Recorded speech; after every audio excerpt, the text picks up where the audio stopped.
ಸರ ಕುಮಾರ್ ಸರ ಸರಿ ಅಂತ ಹೇಳಿ ಪೊಲೀಸರಿಗೆ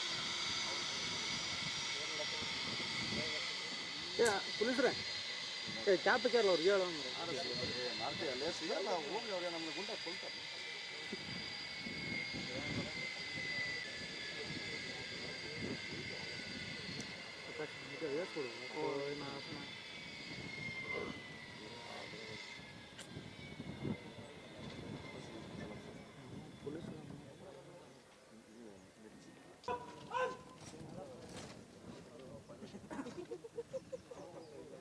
ಈ ವಿಡಿಯೋ ನಿಮಗೆ ಇಷ್ಟವಾದಲ್ಲಿ ಲೈಕ್ ಮಾಡಿ, ಶೇರ್ ಮಾಡಿ, ಸಬ್ಸ್ಕ್ರೈಬ್ ಮಾಡಿ.